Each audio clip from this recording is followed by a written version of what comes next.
Halo semuanya. Gila nih podcast gue kedatangan tamu istimewa nih. Raisa, apa kabar? Baik, alhamdulillah. Gokil loh, gila loh. Ternyata dekat rumah gue. Iya. Ini kantor ini ya. Ternyata jadi. Ini kantor apa ini? Juni Record, Juni Concert. Ini kantor Nada Rama. Semuanya. Jadi label gue di sini, manajemen gue di sini, terus Juni Concert juga. Kita sekarang mulai bikin konser, event-event gitu di sini juga, semuanya jadi di sini. Oke, jadi sekalian kita ngobrolnya di sini. Iya. Karena gue masih inget banget ya, 8 tahun yang lalu. Wow. Gue ditelepon sama temen gue Panji Pragiwaksono.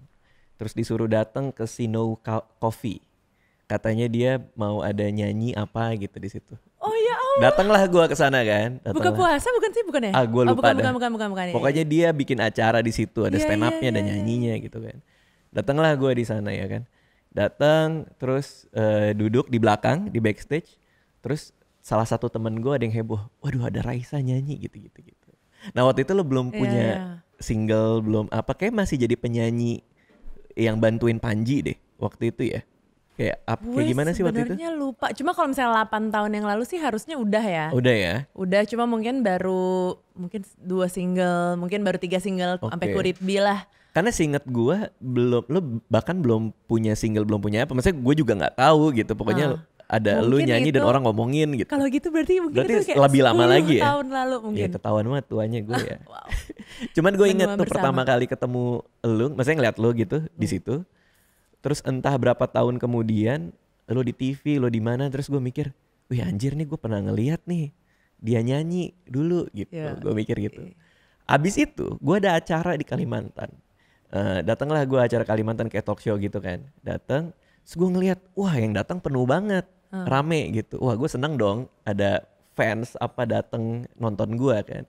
Yang depan tuh anak-anak kecil tuh, cowok, cewek segala macam. Terus gue bilang, kalian dari jam berapa mau nonton aku gitu? Enggak, aku mau nonton Raisa. Enggak, abis gue ada elu. Itu di Kalimantan tuh, tapi gue lupa di mana gitu. Dan gue inget ketemu lo lagi, maksudnya bersama satu acara sama lo lagi di situ. Dan sekarang tepatnya 2 minggu yang lalu gue lagi browsing, gue lihat lo mau bikin konser di GBK. Yes. Terus gue kayak, orang seperti apa yang bikin konser di GBK? Gila, itu kan gede banget ya. Terus gue mikir ini persiapannya gimana? Terus cara ngaturnya gimana? IO-nya seperti apa? Karena gue lagi tour stand up nih, lagi ngurus sendiri juga. Tiba-tiba gue dikontak sama tim gue, dia bilang, Raisa mau podcast nih bareng lo, ngomongin konsernya mau nggak gitu. Akhirnya kita di sini hari ini. Jadi pas banget semuanya, bintang-bintang tuh berjajaran dengan rapih tuh. Subhanallah. Untuk kita bertemu hari ini ya. Oke. Nah, apa nih kira-kira pertanyaan pertama. Apa yang ngebuat lo bikin konser di GBK? GBK segede itu gitu. Sebenarnya sih mungkin kalau misalkan ada tengah-tengahnya ya, antara venue mungkin yang kayak JCC, Istora atau apa. Ya. Tengah-tengah, terus GBK. Nah mungkin kita akan ngambil yang di tengah-tengah itu. Oke. Cuma masalahnya nggak ada. Oke. Jadi kalau misalkan, jadi kita waktu itu udah pernah bikin konser yang pemeran utama itu tahun 2015 Oh, itu iya, di iya. Istora Senayan. Itu berapa orang? Sorry. Itu sekitar 6.000 orang ya. 6.000 orang. 5,5 atau 6.000 orang. Terus? Nah kalau misalkan, itu naiknya kemana gitu? Dari 6.000 mau kemana nih gitu? Iya, kita pengennya pasti dong harus ada suatu ada goals baru yang mau kita gapai gitu. Terus kemana ya? Terus kita waktu itu booking satu tempat yang lumayan keramat juga nih buat konser. Tapi ya ininya juga kapasitasnya ternyata sama Istora masih gedean Istora gitu. Jadi gimana ya? Sampai akhirnya kayak apa GBK gitu. Itu awalnya cuma kayak nyeletuk gitu ya? Ya, tapi itu bukan gue. Awalnya tuh dari si Boem, dari manajer gue. Nah, terus gue kayak nggak gue balas. Oke. Terus tuh kayak berlalu, ya gue serius nih gitu. Terus aku mikirin kan di rumah kayak, bener nggak sih ngomongin, ngeliat, terus kayak gila kali ya kalau bisa gitu. Terus akhirnya ya udahlah ya. Maksudnya kalau misalkan gue kan nggak pernah tahu nih angka-angka ataupun gue nggak pernah bisa ngeliat diri gue sendiri dari kacamata orang ketiga gitu. Iya. Nah tapi kalau misalkan mereka udah ngasih ide GBK berarti ada faktor yang mendukung gitu, bukan yang kayak kalau misalkan gue ngomong gue mau di GBK, nah itu gue gila. Iya, karena lo nggak punya datanya, Iya, lo nggak kebayang. Iya, gue gitu. cuma kayak dengan ego gue sendiri aja mungkin gitu. Tapi, nah pasti mereka nggak mungkin juga kan mau gila-gilaan ngabisin uang gitu cuma buat asal-asal aja gitu. Akhirnya gue yain. Lo yain. Pas gue yain, gue yang nggak dibales. Ternyata mereka kayak, anjir dia berani lagi gitu. Gimana nih gitu. Terus akhirnya setelah back and forth kayak gitu, ya udah kita memutuskan kayak ya udah kita gila bersama ya gitu. Terus ya udah, dan itu mungkin sekitar 8 atau 9 bulan yang lalu. Oke. Terus kita mulai dari ini berarti IO-nya ini kita sendiri. Lo sendiri. Juni Konser. Jadi Juni Konser ini maksudnya secara manajemen itu di bawah lo juga gitu? Apa gimana sih? Iya, jadi Juni Records, Juni Konser itu semua under lo. Ya maksudnya aku dan Boim foundernya. Terus kita mulai yang pertama kita pas bikin konser kita sendiri itu, terus tour handmade apa segala macam itu kita yang bikin. Oke, ini makin dekat lagi sama gua karena gua tour stand up comedy keliling Indonesia ini juga bikin sendiri. Maksudnya gua ngurusnya, jadi gua kebayang tuh ribetnya kayak gimana, ngurus perizinan gimana, pajak daerah seperti apa gitu udah kebayang tuh gitu. Nah, sebenarnya gue juga sempat mikir-mikir karena banyak orang yang kemarin beli tiket habis. Kenapa nggak di GBK aja bang? Dia bilang gitu kan. Terus gue ngecek dong ininya, seatnya ada berapa kapasitas kan. Terus nggak sih, lu mau sampai sampai 30-40 tahun kayak nggak sih kalau gue mah stand up di GBK gitu. Nah begitu gue ngeliat berita lu, makanya gue langsung gila. Ya gue pengen nih? tahu ke panik sendiri. Ya enggak, maksud gue kayak gue mengapresiasi langkah lo untuk menerima itu sebagai sebuah tantangan gitu, sebagai sebuah challenge gitu. Nah sekarang soal persiapannya. Yes. Lo mau konser di GBK gitu. Apa persiapan lo selama 9 bulan ini dari sisi baik dari sisi organisernya, dari sisi lo sebagai performer tuh gimana? Sebenarnya sih kalau misalkan persiapannya juga sesuatu yang belum kita pernah skala kayak gini tuh kita belum segede pernah mengalaminya sebelumnya kan gitu. Jadi persiapannya juga lumayan gila dan setiap hari tuh selalu ada hal baru yang kita kemarin gak kepikiran. Ternyata kita butuh ini, ternyata kita butuh itu gitu. Jadi setiap hari selalu ada aja yang baru yang kita pelajarin dan selalu ada yang baru yang kita butuhkan gitu. Terus kalau misalkan dari anak-anak, dari tim itu mereka mulai dari ngebooking GBK itu susah banget karena kita semua harus ikutin jadwal timnas kan. Jadi gimana kira-kira yang paling aman karena jadwalnya harus mengikuti lebaran dan lain-lain. Terus akhirnya udah dapet tanggalnya 27 Juni. 27 Juni. Terus habis itu barulah mulai kayak soal logistiknya, terus kayak gimana cara transport panggung ke sini, mana yang harus masih import, mana yang ini, terus kayak gimana cara ngejagain GBK-nya, gimana cara nutup rumputnya, berapa hari kita bisa tutup rumputnya kayak gitu-gitu. Itu hal-hal yang kita baru pelajarin juga. Ternyata rumputnya harus ditutup. Tentu itu saja, juga baru dan tahu ya. Gue dari kemarin tuh banyak banget yang di Instagram gue kayak ini ntar ngerusak-rusakin aja nih rumputnya gini-gini. Terus gue asal lo tahu ya, nutup rumput tuh mahal banget. Mohon maaf. Gue juga baru tahu loh itu ternyata ditutup loh tuh rumput ya. Tutup rumput dan dia cuma bisa nutup 3 hari ya. Jadi baru bisa kita tutup mungkin 2 hari sebelum konser, terus di hari konser, terus dia harus nafas lagi. Gila. Iya kayak gitu deh Izin pokoknya keramaian nih gimana keramaian, itu? Kayak gitu-gitulah. Itu kan berapa orang sih targetnya? Target kita 40.000. 40.000 orang. Put, lo ngurus event 40.000 orang gimana Put? Gila gak Put? Jadi ya karena kan sebenarnya kapasitasnya lebih besar lagi, cuma kan yang setengahnya backstage lah ya, di belakang panggung. Jadi nggak mungkin kita jual itu. Terus ya gitu deh, pokoknya seru. Tapi karena kebayang sih. Karena banyak banget detail-detail yang sebelumnya nggak pernah gue sentuh kayak koreografi, terus ya macam-macam kayak gitu, kayak sesuatu yang perintil-perintilan tapi ternyata penting banget gitu. Dan gue banyak banget belajar sih dari orang-orang yang sekarang kerja bareng untuk mewujudin konser ini. Lagi. Cuma bedanya ya. Secara konten nih dari konser lo sebelumnya yang lo bikin sendiri juga ini sama yang di GBK lo gimana upscale-nya? Maksudnya secara tempat kan pasti lebih gede nih. Tapi secara konten konsernya apa ya? Lo mau bikin apa itu? Sebenarnya kemarin gue sempat ngobrol sama Om Iwan Fals juga karena kayak minta wejangan lah karena kan yang pernah menaklukkan GBK tuh salah satu dari sedikit orang adalah Om Iwan. Terus dia bilang tapi pesannya dia tuh lo jangan sampai biarin GBK tuh mengubah jati diri lo. Maksudnya gimana tuh? Jadi karena ini sebuah GBK, jadi gue merasa gue harus kayak gini, harus ngikutin GBK-nya gitu. Sehingga gue kehilangan jati diri gitu. Nah itu juga sih pesan-pesan yang gue sampein ke tim, terutama ke tim kreatif gitu. Kayak gimana caranya gue tetap jadi Raisa, gue tetap gue tetap bisa ngasih show yang intimate, tetap bisa ketawa-ketawa, galau-galauan ibaratnya gitu. Tapi gue bisa bikin galau itu skala stadion gitu. Jadi itu sebenarnya juga yang masih yang selalu harus kita pegang gitu di setiap belokan direksi kreatif. Tapi ya yang jelas sih yang beda ya pasti kalau skalanya beda ya udah pasti beda ya.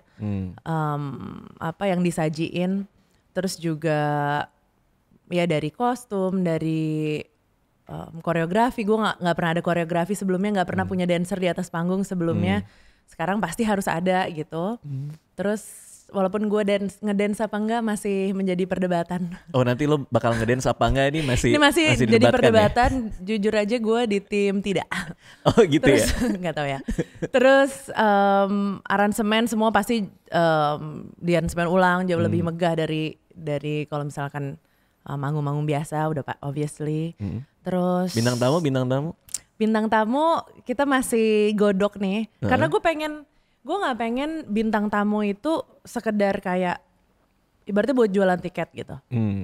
Karena which is yang lazimnya terjadi gitu ya. Karena memang harusnya bukan itu kan gitu. Bintang tamu tuh pasti pengennya ada di konser atau ada di suatu acara tuh ya buat nge-enhance satu lagu atau nge-enhance satu segmen gitu. Karena kadang-kadang misalkan ya udah ada bintang tamu ini tapi nggak latihan atau nggak kayak yaudah deh ntar lo isi aja di sini gitu kayak gue nggak pengen kayak gitu. Jadi setiap bintang tamu yang nanti ada atau tidak ada akan ya kita bakalan lah ya masuk ke dalam acara lo gitu ya. Ya emang penting gitu, emang suatu yang nggak bisa dilewatin gitu.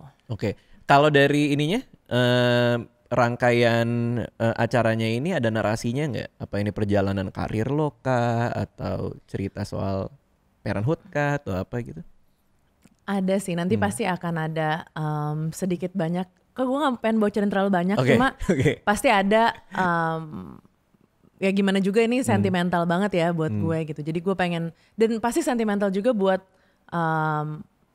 pendengar gue yang hardcore gitu ya, yang dari 10 tahun lalu udah ngikutin perjalanan karir gue. Kayak yang tadi lo bilang, mungkin dia juga kayak gitu, gila dulu gue nonton Raisa di cafe ini gitu, terus sekarang dia di GBK, dan gue pengen dia tahu bahwa itu tuh dia bagian dari itu juga gitu. Jadi itu pasti akan jadi bagian dari konsernya juga. Oke. Nah tapi ngomongin 10 tahun nih, berarti udah pasti nih ya, gue lihat lo di Sinoa tuh udah pasti banget lebih dari 8 tahun lah ya. Katakanlah sebelum lo bikin single kaya sih, iya sih. Tapi lo ngerasain perbedaan apa sih dengan lu yang dulu nyanyi di Sino itu gitu? Maksudnya sebagai seorang penampil gitu, apa kalau lebih conscious kah? Atau lo lebih apa ya? Banyak sih, mungkin sekarang gue lebih bingung. Kalau lo gimana? Kalau gue ya, gue tuh lebih conscious banget gitu. Kalau dulu itu gue bisa stand up dengan semua materi apapun yang gue bilang di atas panggung gitu. Cuman sekarang ketika yang nonton itu banyak, gue mulai ngerasa apa yang gue omongin itu harus hati-hati gitu loh. Maksudnya dalam konteks bahwa yang nonton gue tuh nggak cuman orang yang seleranya sama kayak gue, bisa aja seleranya beda dan mungkin jauh lebih tua, lebih konservatif lah, lebih apa. Sehingga kalau gue tampilkan di publik, gue hati-hati gitu. Itu mempengaruhi lo nggak sih? Dengan semakin banyak penggemar, justru itu semakin melimitasi diri lo gitu. Sebenarnya kalau misalkan kayak gitu, bagi gue lebih di media. Cuma kalau misalkan di panggung sendiri kan gue ya mungkin nggak banyak lah ya ruang buat gue bisa nyinggung orang gitu ya. Kalau misalnya di atas panggung gitu. Kalau komedi iya ya. Kalau komedi besar sekali ruangannya bisa nyinggung setiap menit loh orang.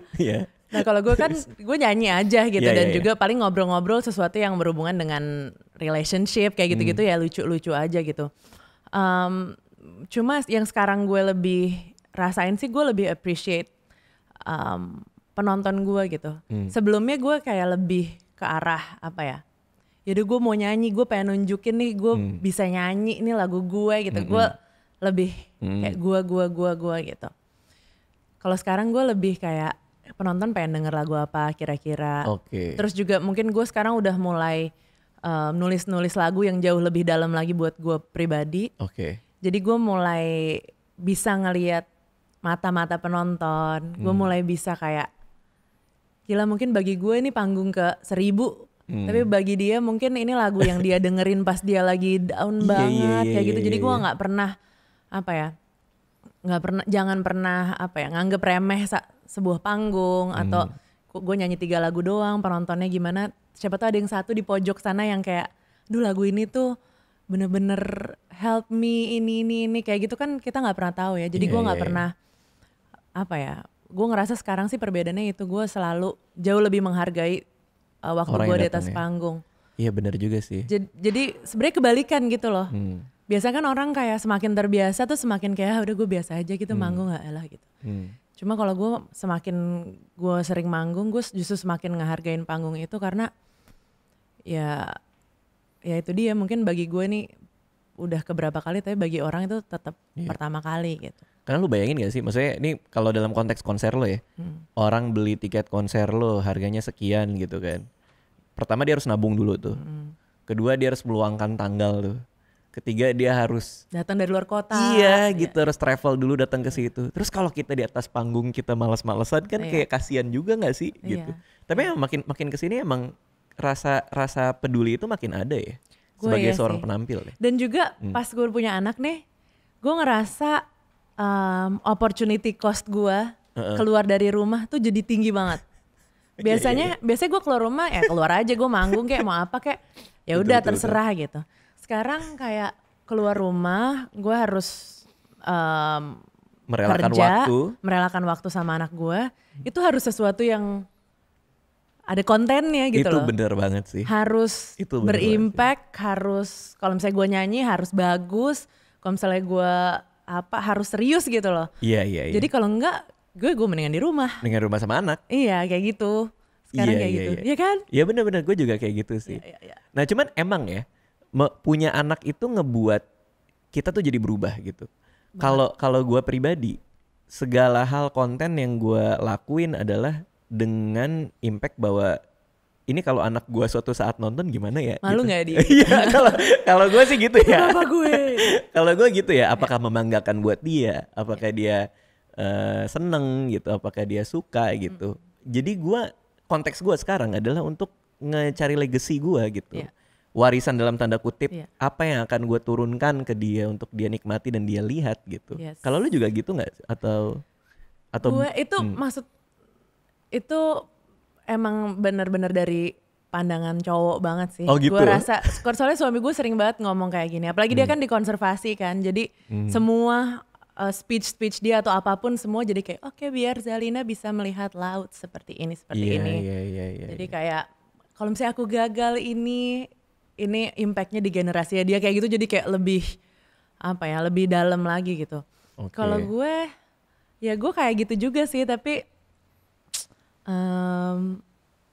kalau gue sih lebih ke internal hubungan gue sama dia sih gitu. Gue jarang mikirin untuk sesuatu yang se-eksternal itu ya. Iya, maksudnya gitu. itu kan kita udah bicara soal legacy. Karena gue kayak masih baby brain gitu sekarang. Baby brain tuh apa? Baby brain tuh kayak gue bener-bener nggak bisa mikirin hal apapun kecuali anak gue. Iya. Jadi nih gue jadi pelupa. Jadwal apa mesti inget-ingetin terus. Kalau apa tuh semua kayak ketinggalan ini. Padahal gue biasanya orang yang super nggak pernah lupa apapun gitu. Terus sekarang gue jadi cuma bisa inget, oke, dia ntar makan apa, besok makan apa, gue beli apa nih ntar ke supermarket kayak gitu. Ya tapi kan keputusan lo untuk hiatus kemarin itu setahun ya atau 2 tahun? Itu ya hampir enggak sih, 8 bulan ya. 8 bulan itu kan untuk fokus ke dia kan. Tapi apa momen apa di mana lo bilang, oke nih gue siap kerja lagi nih, gue siap nih untuk menyisihkan waktu lagi gitu? gue ngerasa pekerjaan ini tuh lebih dari sekedar kerja gitu. Jadi ini emang benar-benar ternyata emang ini benar-benar passion gue, calling gue juga, dan I'm a better person if I'm working. I'm a better mother. Kalau misalkan gue bahagia dan pekerjaan gue bikin gue bahagia, ya sudah. Oke, akhirnya lo balik gitu. Iya. Cuman apa itu dalam rencana lo? Maksudnya plan lo tuh tadinya setahun, terus lama-lama jadi kayak gue agak justru ada molornya, karena gue kayak gue belum deh gitu, kayak gue belum deh. Iya. Jadi ini semua berhubungan sama kesiapan mental ya gitu, bukan fisik gitu. Gue nggak terlalu peduli dengan kayak aku harus kurus lagi gitu. Itu remeh lah ya. Kalau misalkan apa ya? Kalau misalkan dibandingin dengan apa yang kita alami postpartum gitu. Jadi tuh lebih kesiapan mental. Waktu itu gue agak minta mundur sedikit gitu, tapi ya. Oke. Nih dalam konteks 10 tahun berkarya nih. Lo juga bikin lagu lo sendiri kan? Tema-tema apa yang makin ke belakang itu makin muncul dibandingkan sebelumnya? Apakah dengan menikah, punya anak, bertambah umur? Jadi ketika lo berproses kreatif itu tema yang muncul lebih dewasa atau nggak ngaruh sebenarnya? Jujur ya gue sekarang kesulitan nulis lagu galau. Oh gitu? Udah gak ngomongin cinta-cintaan ya? Enggak, karena satu mungkin gue gak terlalu fokus dengan kegalauan ya. Iya. Jadi kalau misalkan galau nikah sama galau pacaran tuh kayak beda gitu ya. Iya. Kayak galau pacaran tuh kayak tapi sebenarnya enggak. Kalau galau nikah tuh gimana? Sebenarnya enggak. Tapi remeh sebenarnya itu. Oke. Kalau misalnya galau nikah kebalikannya gitu. Kayak udah jangan diomongin di sini. Tapi enggak. Cuma maksudnya gue jadi kalau misalnya gue mau nulis lagu galau ntar kayak dia ada apa sama suaminya, jangan kayak gitu. Jadi gue kayak padahal belum tentu juga itu kayak sesuatu yang gue alami sekarang gitu kan. Jadi gue jarang nulis lagu galau. Cuma yang gue apa ya, yang gue lagi alami ini kan rasa overwhelming feeling of love yang sebelumnya belum pernah gue rasain sebelumnya kan. Jadinya apa ya, gue lagi menyelami itu sih, lagi kayak apa ya, lagi kayak, mau mengkomunikasikan itu ke dalam sebuah karya. Iya, gimana caranya gue bikin perasaan ini jadi kata-kata gitu loh. Cuma kemarin sih gue ngerilis lagu yang judulnya Teristimewa. Itu salah satu contoh lagu gue yang gue akhirnya terinspirasi juga nulis buat anak gue. Bukan buat sih, tapi kayak pesan untuk orang-orang yang nanti akan ada di sekeliling dia gitu pas dia udah gede gitu, bahwa ya apa ya, maksudnya ya kalau misalnya mau kenal sama seseorang tuh jangan setengah-setengah gitu. Even kalau lo suka ngelihat luarnya nih, misalnya dia orangnya cantik ya, dia orangnya menarik, itu jangan bikin lo juga jadi nggak mau kenal dalamnya gitu, karena dalamnya bisa jadi jauh lebih menarik dan jauh lebih cantik dari luarnya pun gitu. Jadi ya itu salah satu lagu yang apa gue tulis terinspirasi sama dari rasa cinta ini juga gitu. Mancingnya gimana? Kalau gue nih ya, gue kan membawa apa yang di atas stage itu adalah keresahan gue gitu. Gue tuh lagi kesel soal apa sih gitu, lagi peduli soal apa gitu. Jadi kadang gue suka mancing sendiri tuh. Jadi di rumah depan komputer nih gue lagi ngelisahin soal apa gitu. Dan akhirnya datang tuh keluar tuh. Apa bedanya pacaran sama nikah tuh kayak gimana, bedanya punya anak tuh kayak apa gitu, segala macam tuh keluar. Cuman kalau gue mancing dalam artian gue di depan komputer, gue mikir, gue tabulasi itu. Kalau lu proses kreatif lu kayak gimana? Apakah lu nunggu momen atau emang lu kayak gitu juga, lu depan komputer lu paksain gitu? Kalau gue sih ada sih momen-momennya di mana. Kalau gue biasanya kayak sedikit-sedikit yang gue dapat langsung gue catat. Sehingga waktunya gue di studio itu gue udah bisa langsung ngomong ke keyboardist gue atau ke ya musisi yang nulis bareng gue, kayak gue ada ide ini kira-kira apa yang lo juga connect gitu. Nah terus akhirnya kita kembangin dari situ. Jarang sih gue bisa duduk dengan 0 ide terus jadi sesuatu yang gue banggain tuh jarang. Paling jadi sesuatu ya itu bisa aja jadi sesuatu, cuma jadi sesuatu yang gue banggain tuh jarang. Berarti buat lo pribadi proses kolaborasi itu penting? Penting banget. Oke. Dan caranya nurunin egonya itu gimana ya? Maksudnya lo kan 10 tahun nih, pasti lo kan udah malang melintang di semua panggung gitu. Tiba-tiba ada orang datang nih, lo kumpul bareng. kayaknya nggak gitu deh. Itu gimana ya perspektif lo sebagai seorang seniman? Sebenarnya dari ini juga sih, kayak dari pemilihan orang yang kolaboratornya juga kita harus udah nyambung. Dan percaya. Iya, dan juga pasti kan kalau misalnya mau kolaborasi itu pasti dua-duanya akan gain something dong. Gak cuma gue doang yang akan gain something dari dia, pasti dia juga harus gain something from me. Jadi gue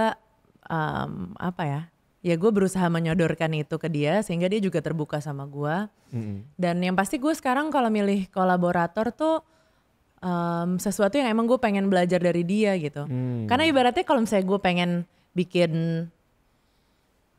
lagu-lagu yang gue kemarin udah jadi single gitu, ya gue bisa bikin lagi kayak gitu. Gue tahu formulanya gitu, tapi ya buat apa gitu. Iya. Kayak siapa yang kemarin bilang pas gue lagi di interview di radio, terus dia bilang, iya pendengar Raisa kalau keluarin lagu baru, lagu lamanya tuh nggak dihapus loh, tetap ada loh. Gitu. Ya kan? Kadang-kadang orang tuh kalau gue keluar lagu baru kayak pengen yang gini lagi dong, yang itu lagi dong. Ya itu kan masih ada lagunya, lo dengerin aja yang itu. Pengen gitu. Yang kayak gini dong, lah yang itu aja lo denger gitu ya. Nggak dihapus kok gitu. Jadi selama ini kalau akhir-akhir ini sih gue kolaborasi lebih gue lebih terbuka sih. Karena gue emang pengen di challenge dan gue emang pengen punya sesuatu yang gue belum punya sebelumnya gitu. Kayak You, terus yang kemarin kolaborasi sama Mika juga sama Dipa Barus kayak gitu-gitu. Jadi emang sesuatu yang gue belum punya gitu. Nah cuman kadang ya kalau kita bikin hal yang baru nih, kadang penggemar kita tuh kaget tuh. Iya udah ya pasti. Kan? Kayak lah kok gini gitu. Lo menyikapinya gimana ketika banyak orang bilang kok berubah, kok nggak kayak dulu, gue lebih suka yang dulu gitu. Maksudnya lo sebagai seniman menghadapinya gimana? Ya gimana ya, itu nggak bisa dihindarin sih, udah pasti lah ya. Cuma ya gue mendingan kayak gitu yang daripada dibilang Raisa sih gitu-gitu aja. Gue lebih kalau gue dibilang gitu kayak gue sakit hati banget. Iya. Kalau misalnya gue bilang gue lebih suka dia yang dulu, gue lebih suka lagu yang ini, gue yang ini nggak kena kayak gitu. Ya itu sesuatu yang gue juga rasain sama artis-artis favorit gue gitu. Kayak misalkan gue suka sama siapa gitu, terus keluarin album baru, kok gue nggak suka ya album yang ini gitu. Iya. Itu sesuatu yang sangat normal gitu. Tapi ya sudah, itu dia, kayak kalau lo suka lagu gue yang lama, dengerin aja. Ya Spotify-nya naik lagi. Tapi ini ada yang baru. Tapi ada yang baru ya. Maksudnya ya gue juga kan, ya apalagi udah 10 tahun. Maksudnya gue gue bosen juga lah kalau gue harus bikin yang itu aja gitu. Dan gue pasti harus pengennya belajar terus kan. Tapi buat lo ya, lo punya ketakutan ini gak sih? Kayak banyak penyanyi, banyak yang bilang nih ya, penyanyi itu punya prime age di 20, 25 gitu. Sementara, karena ini termasuk ketakutan gue juga dulu nih. Sementara semua orang selalu bilang seniman tuh punya umurnya, lo hanya punya berapa buku dalam diri lo dan lain-lain gitu. Itu membuat lo terpacu juga nggak? Maksudnya berpikir bahwa gue sampai kapan ya nyanyi? Gue sampai kapan ya bikin lagu gitu? Ada sih sebenarnya, kayak apalagi gue cewek ya. Kalau cewek kan jauh lebih di objectify dengan umur lah. Tapi gue ada, apalagi pas kemarin hamil, kayak gitu-gitu tuh kayak, apakah gue akan menjadi seorang ibu-ibu gitu? Kayak gimana itu nih gitu? Ya? Kayak gimana nih? Apakah gue ntar kalau gue nyanyi tentang ini apa orang udah nggak ada yang percaya lagi kayak gitu-gitu? Iya. Ada banget, cuma ya itu kan insecurities kita sendiri kan. Mau kita ikutin juga sampai kapan gitu. Jadi ya udah gue fokus, ya itu it will pop up eventually, sedikit atau banyak di waktu-waktu yang tertentu. Cuma ya mau digimana lagi kan, waktu juga akan berjalan terus kan gitu. Kalau misalnya gue terlalu fokus di situ, ya gue mau ngapain juga gitu. Apa yang bisa gue lakukan untuk menyetop hal itu kan nggak ada gitu. Jadi ya sudah, gue berkarya aja dan sejujurnya diri lo ya. Sejujurnya diri gue, terus juga gue belajar terus. Ya itu dia, kalau misalkan gue tetap stuck terus, mungkin nanti 10 tahun lagi gue tetap bawain lagu-lagu yang tahun 2010-an kan, wow jadul banget loh gitu kan. Tapi kalau misalkan gue terus belajar kan, gue bisa ngikutin zaman juga. Itu ngaruh gak kalau misalnya kayak lagu yang 10 tahun lalu lo bawain, feelingnya beda gak? Kayak, ini kok kok nggak kayak, Iya. kok kayak nggak nyambung ya sama gue gitu, apa Gue gimana? suka ngomong juga di atas panggung kayak ini lagu cinta-cintaan ABG kita nih gitu kayak, atau enggak ini lagu galau pada zamannya nih gitu kayak. Iya, Gila kalau lo zaman dulu galau sama lagu ini sampai sekarang masih galau juga, kayaknya lo harus ini deh, harus move on deh guys, ayo guys gitu. Jadi Iya. lucu juga, terkadang gue paling sering justru manggung kan acara pensi kan anak SMA gitu. Terus lagu gue kayak Apalah Arti Menunggu itu kan 9 tahun lalu gitu. Terus lo sekarang SMA 9 tahun yang lalu lo SD kan. Iya. Masa lo galau denger lagu ini sih gitu kayak. Gue jadi kayak ya Allah kamu ini 10 tahun yang lalu lo lagu ini keluar kamu udah tahu gitu. Jadi dibawa lucu aja. Iya. Tapi ya kocak juga sih. Karena gak ada fans lo yang datang, Kak waktu aku zigot aku denger ini. Gitu, gak juga ya. Waktu aku sebuah zigot. Wow. Nah cuman gue penasaran nih, karena lu kan ya memanage diri sendiri lah, maksudnya dalam konteks punya perusahaan ini ya. Salah satu hal yang semua musisi itu pengen temukan adalah formula untuk menjadi tetap relevan. Jadi relevansi itu penting gitu. Penting banget. YouTuber apalagi gitu kan, gimana caranya mereka tetap relevan sama zaman mereka, sama audiens mereka. Kalau lu nge-cracknya gimana? Gimana cara Raisa yang udah 8 bulan gak ngapa-ngapain nih, maksudnya di rumah gitu, nggak perform, nggak apa. Gue pengen masuk lagi dan tetap relevan sama zaman ini, tuh cara apa yang lo lakuin? Apa ya? Sebenarnya sih menurut gue ya gue dengan being raw with my emotions aja sih. Karena menurut gue ya kalau misalnya emosi, perasaan orang tuh nggak bergantung umur, nggak bergantung zaman gitu ya. loh. Jadi kayak ya kalau misalkan lo sakit hati ya sakit hati aja gitu. Kalau jatuh cinta ya jatuh cinta aja, mau tahun berapa juga jatuh cinta tuh rasanya begitu gitu. Iya. Jadi kalau misalkan gue tetap bisa jujur, itu akan tetap relevan dan apa ya? Dan gue nggak terlalu kebanyakan gimmick kali ya yang bikin gue jadi terkait dengan sebuah era.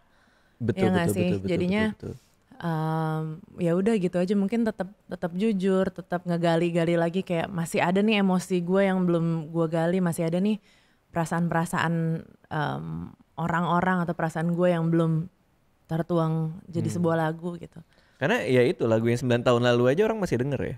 Maksudnya itu kan pasti makanya, dari emosi yang jujur dan mentah gitu kan. Dan iya, dan kayak ya maksudnya lagu-lagu kesukaan orang-orang juga banyak kan yang kayak lagu udah umur 20 tahun, lagu yang udah umur 50 tahun kayak ya sebenarnya kalau misalkan bikin karya yang jujur tuh.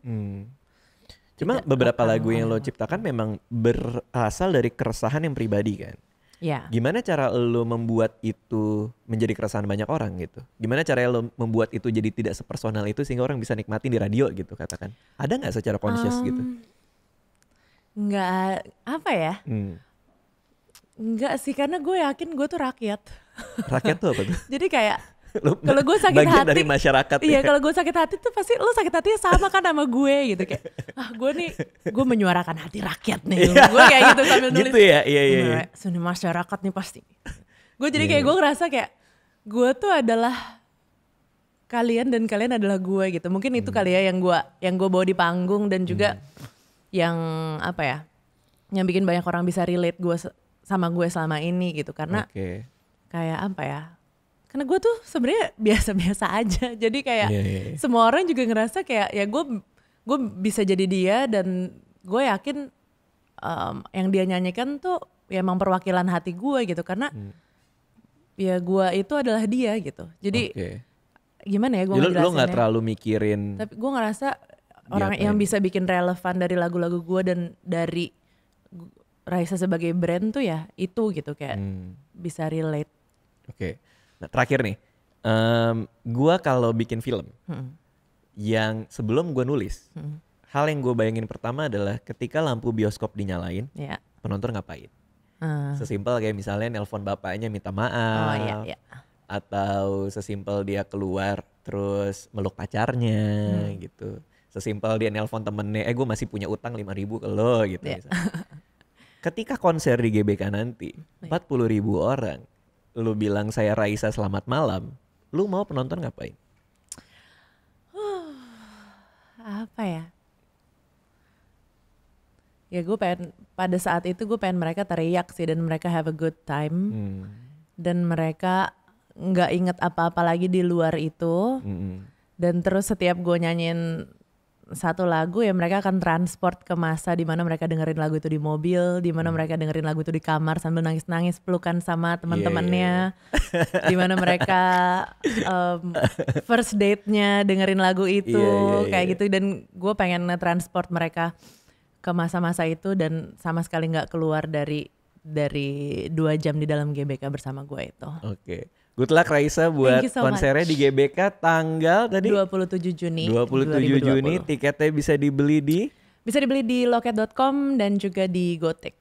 Bisa di loket.com juga bisa di Gotix ya. Makasih ya Raisa ya. Thank you. Terima kasih sudah menonton video ini. Jangan lupa subscribe untuk menunjukkan dukungan kamu kepada channel gue.